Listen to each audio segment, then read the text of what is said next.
26 अगस्त 1978 रात के 10:15 बज रहे थे जब दिल्ली के विलिंगडन अस्पताल में उसके कैजुअल्टी वार्ड में 2 अजनबी दाखिल होते हैं। उनमें से एक शख्स के सिर से बुरी तरह खून बह रहा था। उसके माथे पर एक गहरा घाव था। ड्यूटी पर मौजूद डॉक्टर ने जब उसका नाम पूछा तो उस घायल शख्स ने अपना नाम बताया, विनोद। उसके साथ जो दूसरा आदमी उसे सहारा देकर अंदर लाया था, उसने अपना नाम हरभजन सिंह बताया। अस्पताल के बाहर एक फीट कार था जिसका नंबर था DHI 280, जिसमें ये दोनों यहां तक पहुंचे थे। घाव गहरा था, इसीलिए डॉक्टर ने तुरंत उस पर टांके लगाने शुरू कर दिए। क्योंकि ये एक चोट का मामला था, इसीलिए ये सीधे तौर पर एक मेडिको लीगल केस बन जाता था। अस्पताल में मौजूद पुलिस कांस्टेबल को तुरंत वहां बुला लिया गया। पुलिस ने जब विनोद से पूछा कि ये चोट कैसे लगी, तो उसने पुलिस को बताया कि बंगला साहिब रोड के पास काली माता मंदिर के करीब कुछ बदमाशों ने उन्हें घेर लिया था। वो उनकी घड़ी लूटना चाहते थे और जब विनोद ने हाथापाई करके उन्हें रोकने की कोशिश की तो उन बदमाशों ने किसी लोहे की चीज से उसके सिर पर वार कर दिया। डॉक्टर ने टांके लगाने के बाद विनोद को सलाह दी कि सिर की चोट गहरी है, इसलिए इसका एक्सरे करवाना बहुत जरूरी है। लेकिन जैसे ही एक्सरे का नाम आया वो घबरा गया और उसने एक्सरे करवाने से साफ इनकार कर दिया। रात के 11:10 बज चुके थे और Vinod leave against medical advice के एक कागज पर दस्तखत करके वहां से निकल गया। ये मामला अब मंदिर मार्ग पुलिस स्टेशन के सब इंस्पेक्टर रामचंद्र के पास पहुंच चुका था। रामचंद्र ने तुरंत ही इन दोनों विनोद और हरभजन को लेकर उस स्पॉट पर गए जहां विनोद के मुताबिक उनके साथ लूटपाट हुई थी। लेकिन रात के उस अंधेरे में बंगला साहिब रोड पर जब पुलिस ने मुआयना किया तो वहां उन्हें कुछ भी अजीब नहीं मिला। न तो वहां खून का कोई कतरा था, न ही वहां मौजूद किसी शख्स ने ऐसी किसी लूटपाट के होने की कोई बात मानी। सब इंस्पेक्टर रामचंद्र को शक हुआ। वो रात के 1:45 पर इन दोनों को वापस मंदिर मार्ग थाने ले आए। पुलिस ने इन दोनों अजनबियों से उनका पता पूछा। उन दोनों ने पुलिस को मोती नगर और फतेहपुरी के पते लिखवा दिए। उन्होंने पुलिस से वादा किया कि वो अगली सुबह 10 बजे खुद थाने आकर अपनी विस्तृत रिपोर्ट दर्ज करवाएंगे। अगली सुबह जब वो दोनों 10 बजे थाने नहीं पहुंचे और पुलिस उनके बताए पथों पर गई तो पता चला कि वहां ऐसी कोई मकान ही नहीं है। पुलिस को ये नहीं पता था कि वो विनोद और हरभजन असल में कौन थे और वो वहां से भाग क्यों गए। चलिए अब कहानी के दूसरे और सबसे दर्दनाक पहलू की तरफ चलते हैं। दिल्ली के धौला कुआं के 145 सर्विसेज ऑफिसर्स एनक्लेव में एक बेहद खुशहाल परिवार रहता था। परिवार के मुखिया थे कैप्टन मदन मोहन चोपड़ा, जो इंडियन नेवी में एक कड़क और अनुशासित अफसर थे। उनकी पत्नी और उनके 2 प्यारे बच्चे थे। उनकी 16 साल की बड़ी बेटी थी गीता चोपड़ा। गीता पढ़ाई के साथ साथ एक्स्ट्रा करिकुलर एक्टिविटीज में भी बहुत आगे रहती थी और उसका 14 साल का छोटा भाई संजय चोपड़ा था। 26 अगस्त 1978 शनिवार का दिन चोपड़ा परिवार के लिए एक बड़े जश्न का दिन होना था। दरअसल उस शाम पार्लियामेंट स्ट्रीट पर मौजूद ऑल इंडिया रेडियो के स्टूडियो में युवाणी नाम का एक यूथ प्रोग्राम रिकॉर्ड और प्रसारित होना था। गीता की आवाज बहुत अच्छी थी, इसलिए उसे इस बड़े कार्यक्रम की एंकरिंग करने का मौका मिला था और संजय को इस प्रोग्राम में एक पार्टिसिपेंट के तौर पर हिस्सा लेना था। दोनों बच्चों को शाम 7 बजे तक ऑल इंडिया रेडियो के दफ्तर हर हाल में पहुंचना था, क्योंकि रात 8 बजे उनका प्रोग्राम रेडियो पर लाइव आने वाला था। पिता कैप्टन चोपड़ा ने बच्चों से कहा था कि वो घर पर बैठकर रेडियो पर उनकी आवाज सुनेंगे और फिर रात 9 बजे ठीक उन्हें स्टूडियो से वापस घर लाने के लिए पहुंच जाएंगे। शाम के करीब 6:15 बज रहे थे। हल्की हल्की बारिश हो रही थी। गीता और संजय अपने घर से निकल पड़े। बारिश होने की वजह से वो दोनों धौला कुआं गोलचक्कर पर खड़े होकर किसी लिफ्ट का इंतजार करने लगे। किस्मत से उसी वक्त वहां से गुजर रहे डॉक्टर नंदा नाम के एक मोटर चालक ने उन बच्चों को देखा। बारिश में भीगते बच्चों को देखकर उन्होंने गाड़ी रोकी और उन्हें लिफ्ट दे दी। डॉक्टर नंदा ने गीता और संजय को गोल डाक खाना के पास सुरक्षित उतार दिया। अब बच्चों को सिर्फ कुछ ही दूरी पैदल तय करके ऑल इंडिया रेडियो के दफ्तर पहुंचना था। रात के 8 बज चुके थे। कैप्टन मदन मोहन चोपड़ा और उनकी पत्नी अपने घर में बड़े ही चाव से अपने रेडियो के सामने बैठे थे। उन्होंने रेडियो पर युवावाणी का चैनल लगा रखा था। लेकिन 8:05 हो गए, 15 मिनट हो गए, 30 मिनट हो गए। समय बीतता जा रहा था और रेडियो पर गीता की आवाज नहीं गूंजी। शुरुआत में माता पिता को लगा कि शायद प्रोग्राम डिले हो गया होगा या रेडियो की फ्रीक्वेंसी में कोई दिक्कत होगी। लेकिन जैसे जैसे घड़ी की सुइयां आगे बढ़ रही थी, कैप्टन चोपड़ा के दिल की धड़कनें तेज होने लगी। रात के 8:45 बज चुके थे। अब कैप्टन चोपड़ा से और इंतजार नहीं हुआ। उन्होंने अपना स्कूटर निकाला और सीधे पार्लियामेंट स्ट्रीट स्थित ऑल इंडिया रेडियो के दफ्तर की तरफ दौड़ पड़े।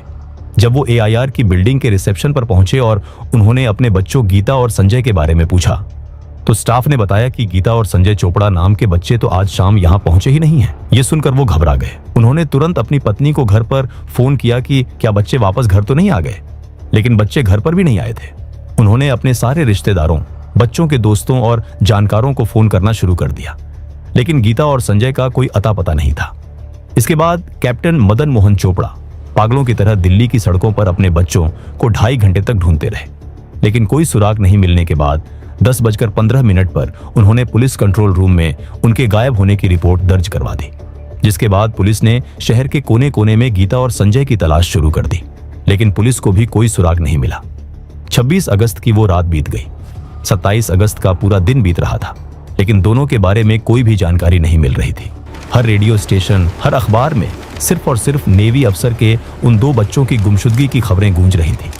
परिवार का रो रो कर बुरा हाल था। पिता को हर पल यही उम्मीद थी कि शायद कोई फोन आए, शायद कोई फिरौती की मांग हो, या शायद बच्चे खुद चलकर घर के दरवाजे पर आ जाएं। लेकिन 48 घंटे से ज्यादा का समय बीत चुका था और दिल्ली पुलिस के हाथ पूरी तरह से खाली थे। आखिरकार 28 अगस्त 1978 की शाम आई। शाम के करीब 6 बज रहे थे। धनी राम नाम का एक आम सा किसान अपने मवेशियों को चराते हुए अपर रिज रोड के पास दिल्ली रिज के उस घने पहाड़ी और जंगली इलाके में पहुंचा। जैसे जैसे धनी राम झाड़ियों के करीब गया, उसे एक बेहद तेज और सड़ांध भरी बदबू आने लगी। उसने जब झाड़ियों को हटाकर देखा तो उसके पैरों तले जमीन खिसक गई। उसकी चीख निकल गई। वहां 2 लाशें पड़ी थी, एक लड़की और एक लड़के की लाश। दोनों लाशें बारिश और नमी की वजह से बुरी तरह डिकम्पोज हो चुकी थी। उन पर कीड़े रेंग रहे थे। डर के मारे कांपते हुए धनी राम वहां से भागा और राजेंद्र नगर थाने की पुलिस को इस खौफनाक मंजर की जानकारी दी। राजेंद्र नगर थाने की क्राइम टीम तुरंत मौके पर पहुंची। लाशों के पास गिरे एक छोटे से पर्स और आई कार्ड को देखकर पुलिस वालों का दिल भी बैठ गया। ये वही बच्चे थे जिनकी तलाश में पूरी दिल्ली में हंगामा मचा हुआ था। कैप्टन मदन मोहन चोपड़ा और उनकी पत्नी को बॉडी की पहचान के लिए वहां बुलाया गया। अपने बच्चों को इस हालत में देखकर दोनों फुट फुट कर रोने लगे। इसके बाद जब उनके शरीर का पोस्टमार्टम किया गया तो डॉक्टर भरत सिंह की पोस्टमार्टम रिपोर्ट के मुताबिक संजय के शरीर पर 21 गहरे घाव थे। उसे किसी तेज कृपाण और भारी तलवार से बेरहमी से काटा गया था। और गीता के शरीर के साथ भी जो दरिंदगी हुई थी वो शब्दों में बयां नहीं की जा सकती थी। 29 अगस्त 1978 सुबह 5 बजे पुलिस ने हत्या धारा 302 की FIR नंबर 465 दर्ज कर ली। जैसे ही अगली सुबह अखबारों में ये खबर छपी, दिल्ली की सड़कों पर मानो ज्वालामुखी फट पड़ा। कॉलेज के छात्र सड़कों पर उतर आए। पूरी दिल्ली में धरने प्रदर्शन शुरू हो गए। इस केस ने इतनी बड़ी राजनीतिक आग लगा दी थी कि उस वक्त के प्रधानमंत्री मोरारजी देसाई को खुद संसद में खड़े होकर देश की जनता को जवाब देना पड़ा। वही जब पुलिस अपनी इन्वेस्टिगेशन कर रही थी तो उन्होंने देखा कि उनके फाइल में 2 ऐसे कंप्लेंट थे जो उसी दिन उसी शाम आए थे जब कैप्टन ने अपनी कंप्लेन दर्ज की थी। जहां एक कंप्लेंट यह था कि एक आदमी जिनका नाम भगवान दास था, जब वो अपने स्कूटर से घर जा रहे थे तब उन्हें एक फिएट कार दिखती है जहां उसके अंदर से उन्हें चीखने की आवाज सुनाई देती है। और जैसे ही वो उस कार के करीब जाते हैं देखने के लिए तो ड्राइवर उस कार को तेज गति से भगा देता है, जिसके बाद भगवान दास तुरंत ही पुलिस कंट्रोल रूम में कॉल करके बताते हैं इस घटना के बारे में और कहते हैं कि कार फिएट थी जिसका नंबर था HRK 8930। वही एक और कंप्लेंट पुलिस को उसी दिन की आई थी जहां बाबा खड़क सिंह मार्ग पर एक जूनियर इंजीनियर जिनका नाम था इंद्रजीत सिंह, वो भी एक फिएट कार को देखते हैं जहां वो बड़ी तेज गति से उनके पास से गुजरता है।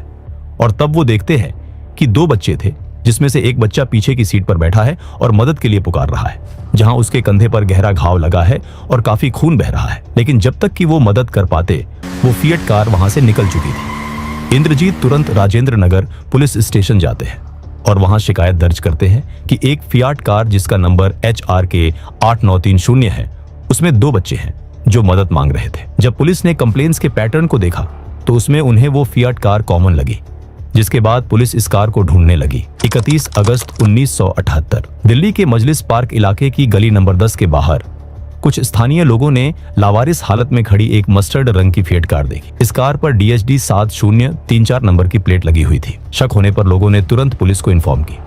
कुछ ही मिनटों में पुलिस की टीमें वहां पहुंच गईं और जब कार की जांच की तो कार की डिग्गी में जाली नंबर प्लेटों का पूरा जखीरा पड़ा था।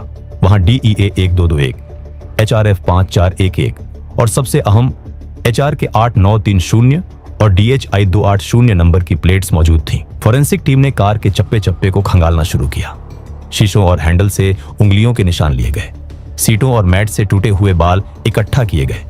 कार की छत और पिछली सीटों पर खून के कई धब्बे मौजूद थे। लैब टेस्ट में पता चला कि वहां 2 अलग अलग ब्लड ग्रुप थे, एक गीता चोपड़ा का था और एक किसी और व्यक्ति का। कार मिलने के बाद पुलिस ने मजलिस पार्क इलाके में घर घर जाकर पूछताछ शुरू की। जल्द ही वो गली नंबर 3 के मकान नंबर B314 तक पहुंच गए। ये मकान सोहन लाल नाम के एक शख्स का था। पुलिस ने जब सोहन लाल से पूछताछ की तो इस केस का सबसे बड़ा सस्पेंस खुलने लगा।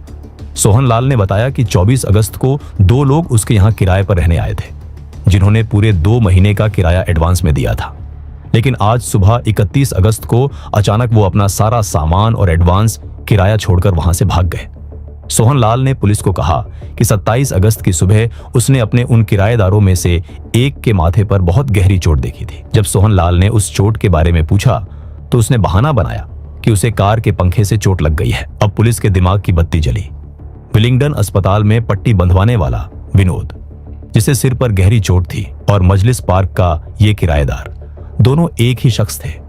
मकान मालिक और अस्पताल के स्टाफ की मदद से पुलिस ने उन दोनों के स्केच तैयार किए। पुलिस के रिकॉर्ड में पहली बार उन 2 खूंखार दरिंदों के नाम आधिकारिक तौर पर सामने आए। वो कोई और नहीं बल्कि बॉम्बे से भागे हुए most wanted criminal Kuljeet Singh उर्फ रंगा और जसवीर सिंह उर्फ बिल्ला थे। उन पर भारी इनाम रख दिया गया। पूरे देश के अखबारों, रेलवे स्टेशनों और बस अड्डों पर उनकी तस्वीरें चिपका दी गईं। पुलिस की कई टीमें अलग अलग शहरों में दबिश दे रही थी। 13 दिन बीत चुके थे। पुलिस दिन रात शहर का कोना कोना छान रही थी, लेकिन उन्हें कोई सुराग नहीं मिल रहा था।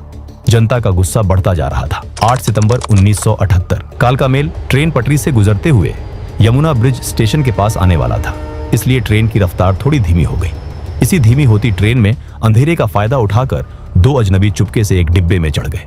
लेकिन वो जिस डिब्बे में चढ़े थे वो कोई आम पैसेंजर डिब्बा नहीं था, बल्कि भारतीय सेना के जवानों के लिए आरक्षित मिलिट्री कंपार्टमेंट था। डिब्बे के अंदर मौजूद सैनिकों ने जब उन दोनों अजनबियों को देखा तो उन्हें तुरंत टोका और उनसे पूछा कि ये फौजी डिब्बा है, तुम यहाँ कैसे आ गए? उन दोनों ने बड़ी चालाकी से जवाब दिया, हम भी आर्मी से ही हैं। सैनिकों को उनकी भाव और कपड़ों से शक हुआ। उन्होंने कहा, अगर आर्मी से हो तो अपना आई कार्ड दिखाओ। तभी उनमें से एक शख्स रंगा ने अपने साथी बिल्ला की तरफ देखते हुए कहा कि इसे भरा हुआ आई कार्ड दिखाओ। ये जुर्म की दुनिया का एक कोड वर्ड था। जैसे ही बिल्ला ने अपनी जेब में हाथ डाला, एक जवान ने फुर्ती से उसके दोनों हाथ कसकर पकड़ लिए। इसी बीच उसी डिब्बे में लांस नायक एवी शेट्टी मौजूद थे। उनके हाथ में एक अखबार था जिसके पहले पन्ने पर उन 2 वांटेड कातिलों की तस्वीरें छपी थीं। लांस नायक शेट्टी की नजर अखबार की तस्वीर पर गई और फिर सामने खड़े उन दोनों आदमियों के चेहरों पर। वो समझ गए कि ये वही रंगा और बिल्ला है जो मोस्ट वांटेड क्रिमिनल्स हैं। दोनों दरिंदों ने भागने की पूरी कोशिश की, लेकिन सैनिकों ने उन्हें वहीं दबोच लिया। वही दोस्तों, अगर आप भी मेरे जैसे 2D एनिमेशन वीडियो बनाना सीखना चाहते हो, वो भी AI की मदद से, तो मैंने आपके लिए एक कंप्लीट कोर्स बनाया है। अभी इस कोर्स पर 50% का लिमिटेड ऑफर चल रहा है, तो देर मत कीजिए। डिस्क्रिप्शन में दिए गए लिंक पर क्लिक करें और आज ही ज्वाइन करें। 9 सितंबर 1978 सेना के जवानों ने दोनों खूंखार दरिंदों को इंस्पेक्टर VP गुप्ता और पुलिस के हवाले कर दिया। जैसे ही पुलिस ने उन्हें हिरासत में लिया, सबसे पहले उनका मेडिकल चेकअप कराया गया। जब डॉक्टरों ने बिल्ला के माथे का मुआयना किया तो वहां एक गहरा कट का निशान मिला। डॉक्टरों ने पुष्टि की कि ये चोट करीब 15 दिन पुरानी है, ठीक 26 अगस्त की रात की। इसके अलावा विलिंगडन अस्पताल की एक्सरे स्लिप पर मिले फिंगरप्रिंट्स भी बिल्ला की उंगलियों से 100% मैच कर गए। अब कोई शक नहीं बचा था। पूरे देश को दहला देने वाले रंगा और बिल्ला अब सलाखों के पीछे थे। जिसके बाद इंटेरोगेशन शुरू हुई। पुलिस के कड़े सवालों और सबूतों के आगे दोनों दरिंदे टूट गए और फिर पुलिस रिमांड के दौरान उन्होंने जो कहानी सुनाई उसने जांच अधिकारियों के भी रोंगटे खड़े कर दिए। उन्होंने बताया कि उनकी खौफनाक दास्तान दिल्ली से नहीं बल्कि मुंबई से शुरू हुई थी। कुलजीत सिंह उर्फ रंगा पहले एक ट्रक ड्राइवर था और बाद में बॉम्बे में टैक्सी चलाने लगा था। वहीं उसकी मुलाकात जसवीर सिंह उर्फ बिल्ला से हुई थी, जो कि एक बेहद शातिर अपराधी और कार चोर था। रंगा को बाद में पता चला कि बिल्ला कोई मामूली चोर नहीं है, बल्कि उसने बॉम्बे में 2 अरब नागरिकों का बेरहमी से कत्ल किया है। जुर्म के इस गठजोड़ ने बॉम्बे में रंगा की टैक्सी का इस्तेमाल करके एक बच्चे को किडनैप किया था। जब पुलिस उनके पीछे पड़ी, पुलिस की गिरफ्त से बचने के लिए ये दोनों दरिंदे बॉम्बे से भागे। कुछ दिन सूरत में छिपे और आखिरकार 16 अगस्त 1978 को उन्होंने दिल्ली में कदम रखा। दिल्ली आते ही उन्होंने किडनैपिंग और फिरौती का एक खौफनाक प्लान बनाया। उन्होंने अशोका होटल से एक फिएट कार चुराई, जाली नंबर प्लेट्स तैयार की और मजलिस पार्क में एक किराए का कमरा लिया। इंटेरोगेशन रूम में रंगा और बिल्ला ने बताया कि 26 अगस्त की उस शाम धौला कुआं के पास उन्होंने उन दोनों बच्चों गीता और संजय को बारिश में लिफ्ट के लिए इंतजार करते देखा। उन्होंने कार रोकी और बच्चों को ऑल इंडिया रेडियो तक छोड़ने का झांसा देकर अंदर बैठा लिया, जिसके बाद रंगा और बिल्ला ने बड़ी चालाकी से कार के अंदर के पिछले दरवाजों के हैंडल पहले से ही इस तरह से ढीले कर रखे थे कि अंदर बैठते ही वो टूटकर गिर जाएं। जब बच्चों को एहसास हुआ कि कार गलत रास्ते पर जा रही है तो उन्होंने विरोध किया। दोनों बच्चों ने हार नहीं मानी। संजय अपनी पूरी ताकत से बिल्ला से भिड़ गया और गीता ड्राइविंग सीट पर बैठे रंगा के बाल नोचने लगी। ये वही हाथापाई थी जो एक चश्मदीद ने गोल डाक खाना के पास देखी थी। रंगा और बिल्ला ने बताया कि वो बच्चों को डराने के लिए दिल्ली की सड़कों पर घुमाते रहे। रात करीब 7:30 बजे वो बुद्धा जयंती पार्क के पास रुके। वहां रंगा ने बच्चों के लिए कैंपा कोला और आइसक्रीम खरीदी, जो बाद में संजय की पोस्टमार्टम रिपोर्ट में सच साबित हुई। बिल्ला ने बच्चों को झूठी तसल्ली दी कि वो सिर्फ एक ज्वेलर को लूटना चाहते हैं और उसके बाद उन्हें छोड़ देंगे। वो बस कार को यहां से वहां घुमा रहे थे। वो चाहते थे कि जल्द से जल्द अंधेरा हो, और अंधेरा होते ही रात के 9:30 इन हैवानों ने अपना असली रूप दिखाया। वो गाड़ी को अपर रिज रोड के घने और सुनसान जंगलों की तरफ ले गए। वहां उन्होंने संजय को घसीटकर झाड़ियों में फेंका और उस पर कृपाण और तलवार से 21 वार करके उसकी बेरहमी से हत्या कर दी। गीता ये सब देखकर भी खौफ से सुन्न नहीं हुई। जब दरिंदों ने गीता के साथ सेक्सुअल असॉल्ट की तो उस बहादुर लड़की ने कार में रखी तलवार उठा ली। उसने बिल्ला के सिर पर एक जोरदार वार किया, जिससे बिल्ला का माथा फट गया। गीता की इस हिम्मत से बौखलाए उन हैवानों ने अंततः गीता को भी मौत के घाट उतार दिया। पुलिस की कड़ी रिमांड और पूछताछ के दौरान 21 और 22 सितंबर को दोनों दरिंदों ने बिना पुलिस की मौजूदगी के मजिस्ट्रेट के सामने अपने गुनाह पूरी तरह से कबूल कर लिए थे। लेकिन जैसे ही अदालत में ट्रायल का दौर शुरू हुआ, वहां दोनों ने अपने दिए गए बयानों से पूरी तरह मुकर गए। रंगा चीख चीख कर अदालत में कह रहा था कि हत्या और बलात्कार का पूरा प्लान बिल्ला का था, और बिल्ला अदालत से कह रहा था कि गीता को मारने वाला और संजय को झाड़ियों में ले जाने वाला रंगा ही था। दोनों एक दूसरे पर इल्जाम लगा रहे थे, लेकिन दिल्ली पुलिस के पास सबूत थे। दिल्ली पुलिस ने सारे सबूतें कोर्ट के सामने पेश कर दिए।